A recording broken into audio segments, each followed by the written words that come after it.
Everyone, आज की video में हम बात करेंगे जामिया मिलिया इस्लामिया के एडमिशन प्रोसेस के बारे में, यानी कि एडमिशन की कुछ बेसिक गाइडलाइंस हैं उनके बारे में। तो उसके लिए आपको जाना पड़ेगा jmi.coe की वेबसाइट पे। ये है वो ऑफिशियल वेबसाइट, आप यहाँ पे क्लिक करेंगे और यहाँ एडमिशन सेक्शंस में जाएंगे। यहाँ पर आपको जामिया मिलिया इस्लामिया का प्रॉस्पेक्टस दिख रहा है, ये वाला, तो आप इस पर क्लिक कर लेंगे। ये वाला प्रॉस्पेक्टस है, आपको उसको सिंपली क्लिक करके डाउनलोड कर लेना है। जब आप इसे डाउनलोड करेंगे तो ये इस तरह दिखेगा, प्रॉस्पेक्टस 2022। तो यहाँ पर आप देख सकते हैं कि ये जनरल इन्फॉर्मेशन है, ये आपके सारे कोर्सेज़ के बारे में जनरल इन्फॉर्मेशन है। ये एकेडमिक प्रोग्राम्स जो ऑफ़र होते हैं वो हैं। और यहाँ पे एक ये सेक्शन है जनरल गाइडलाइंस का, तो हम इसी जनरल गाइडलाइंस पर जाके देखेंगे पेज नंबर 27 पे। आप खुद जाके इसको पढ़ सकते हैं और पता कर सकते हैं इसके बारे में।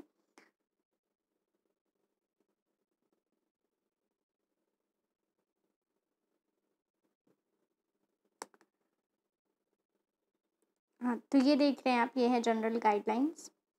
आइए जानते हैं कि करके की क्या गाइडलाइंस है इसकी। Admission of eligible candidates to all programmes offered by various faculties and centres of Jamia Millia Islamia shall be done through merit determined on the basis of an entrance test conducted by JMI except BTech, BArch, BDS and courses mentioned in Annexure 4 and wherever applicable followed by an interview or other components।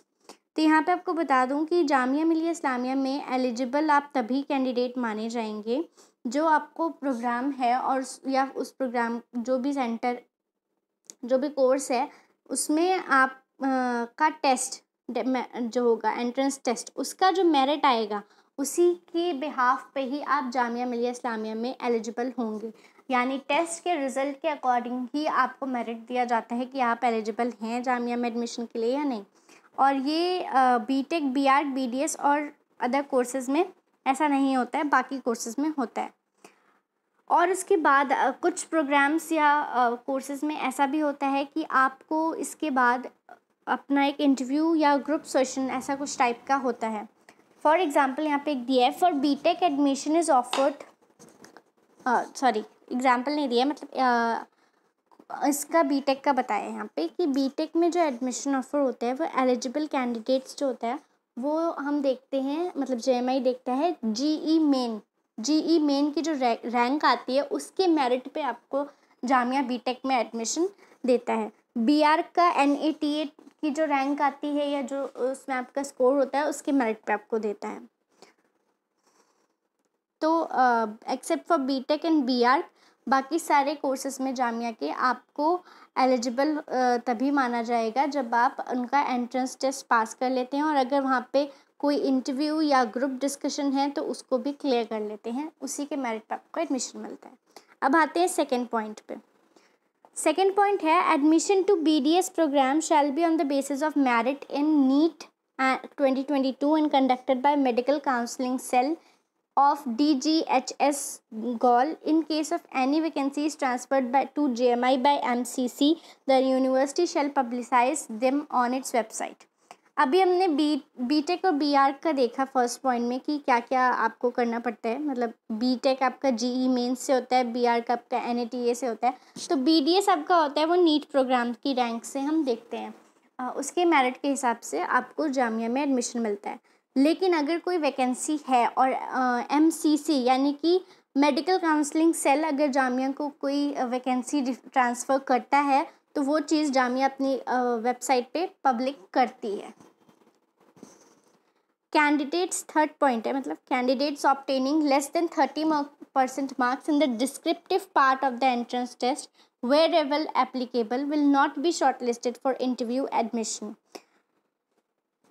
Jamia में सभी test जो होते हैं वो objective type या MCQ टाइप questions से नहीं होते हैं, कहीं डिस्क्रिप्टिव पार्ट भी होता है। फॉर एग्ज़ाम्पल मास मीडिया में डिस्क्रिप्टिव पार्ट आता है आपका, और उसमें अगर आपके 30% मार्क्स से लेस आते हैं तो आप नेक्स्ट राउंड के लिए या एडमिशन के लिए एलिजिबल नहीं हैं। Fourth point is there will be negative marking of 0.25 marks for each wrong answer in objective type questions। MCQ में आपका 0.25 मार्क्स आपका डिडक्ट होता है एक रॉन्ग आंसर पे, यानी कि 4 रॉन्ग आंसर्स पे आपका 1 मार्क डिडक्ट हो जाता है। और इसी में आगे दिया है candidates obtaining less then 15% marks in objective type multiple choice questions will not be short listed for interview और एडमिशन। यानी कि डिस्क्रिप्टिव पार्ट में आपको 30% मार्क्स चाहिए और MCQ पार्ट में आपको 15% मार्क्स चाहिए ही चाहिए, तभी आप नेक्स्ट राउंड या एडमिशन के लिए जामिया मिलिया इस्लामिया में एप्लीकेबल होंगे, वरना आपका लिस्ट में नाम नहीं आएगा। अब हम आते हैं 5th पॉइंट पे। The absence of a candidate in any component of the entrance test including written test, group discussion, interview as the case में be shall forfeit his her claim for admission in that said programme. अगर आपका कोई भी वजह से आप candidate absent होता है, चाहे वो किसी भी पार्ट में हो, एडमिशन के किसी भी पार्ट में, रिटन टेस्ट में हो, चाहे ग्रुप डिस्कशन हो, चाहे इंटरव्यू हो, अगर वो एब्सेंट होता है तो वो उस प्रोग्राम के लिए ऑप्ट नहीं कर सकते, यानी कि वो एप्लीकेबल नहीं रहता है। 1 absence and your admission is cancelled and you are not applicable, sorry.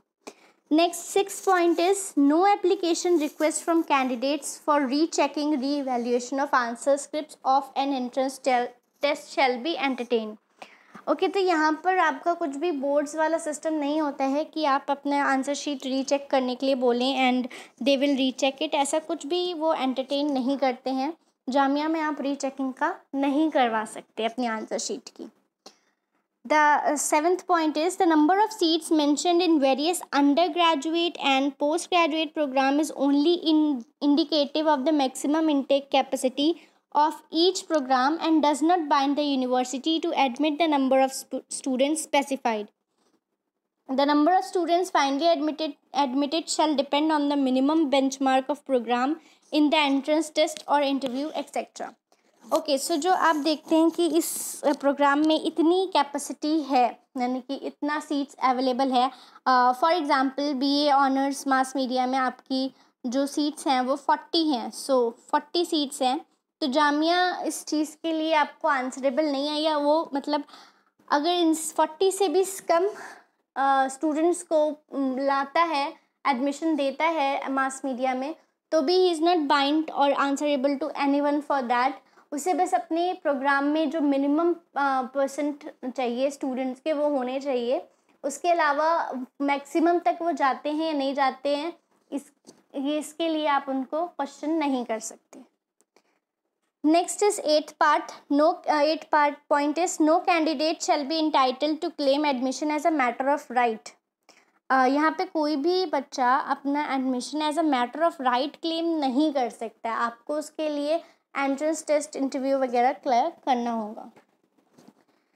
Next is 9th point, university has discretion to offer or not to offer admission to any program where number of shortlisted or selected student is less than 50% of the total seats. University can cancel your program.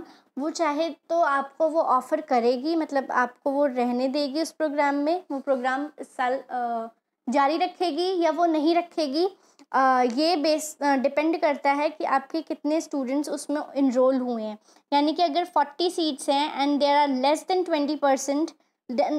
20 students in that course, तो it's depend on the university that इस साल वो programme होगा नहीं होगा, क्योंकि मतलब minimum students भी नहीं होंगे अगर क्लास में एक प्रोग्राम में, तो it's really difficult to do so. तो यहाँ पे यूनिवर्सिटी आपके ऊपर डिपेंड करता है कि वो एडमिशन आपको देती है या नहीं, मतलब वो कोर्स में एडमिशन होता है या नहीं होता है। Admission 10th point is admission of candidate to any programmes shall be subjected to clearance from the office of the chief Procter.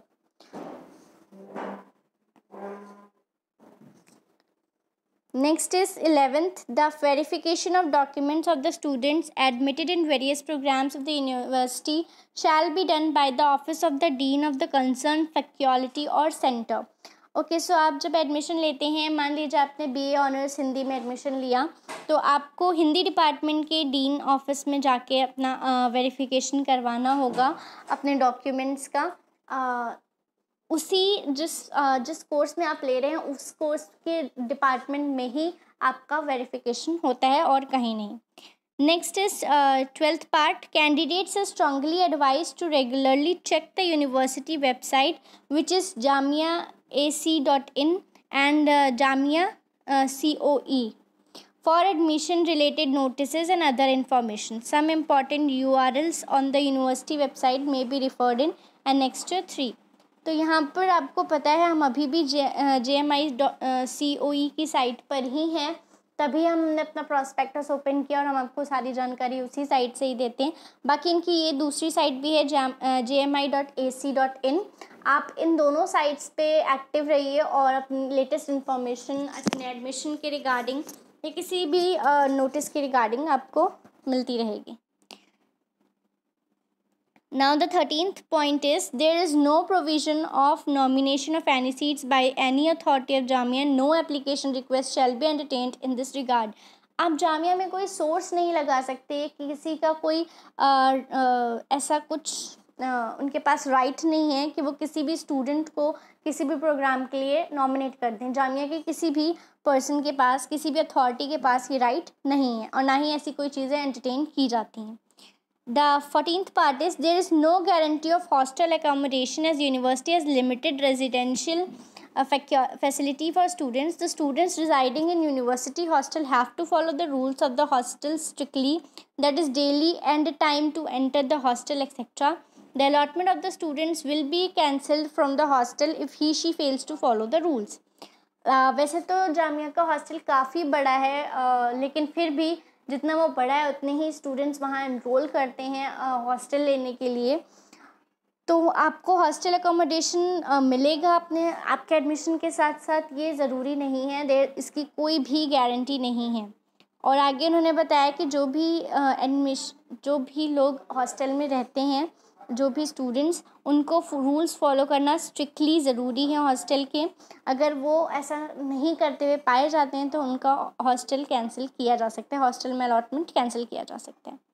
Next is 15th point. As per the clause 3 of Ordinance 5 of Ordinance Academics JMI, the candidates are restricted for admission on following grounds.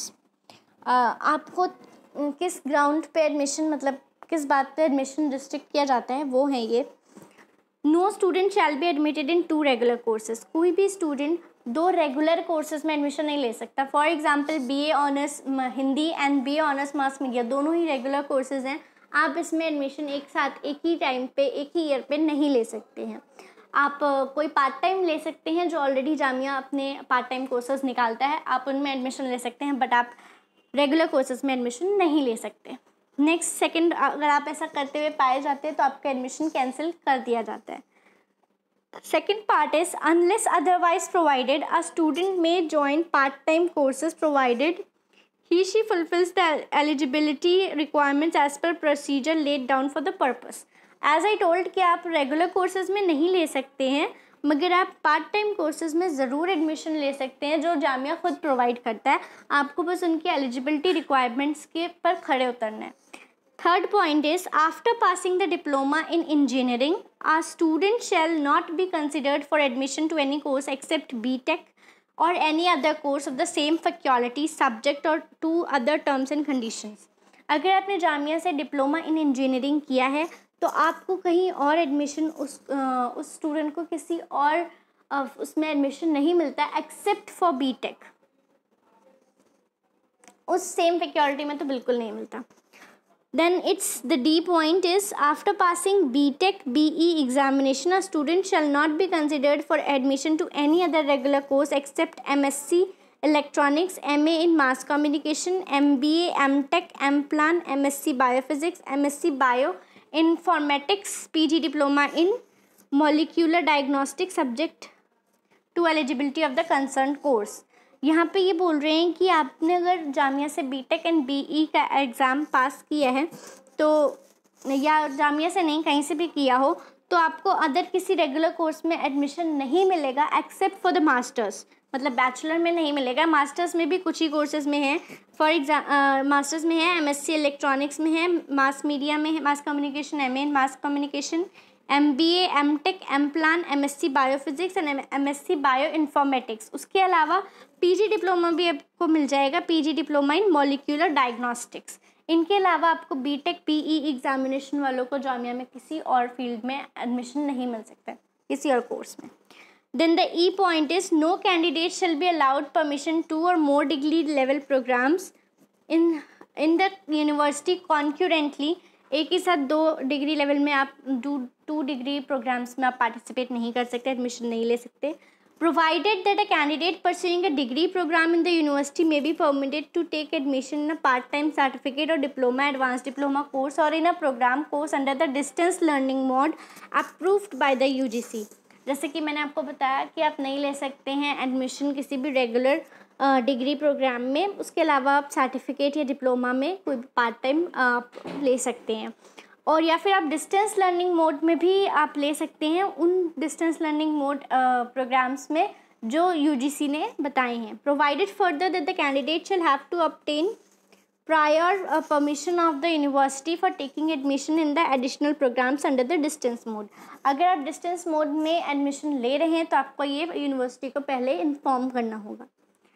And the F point is a candidate who has completed a postgraduate, undergraduate, diploma, certificate programs courses shall not be allowed to be admitted again in the same program course in the same discipline।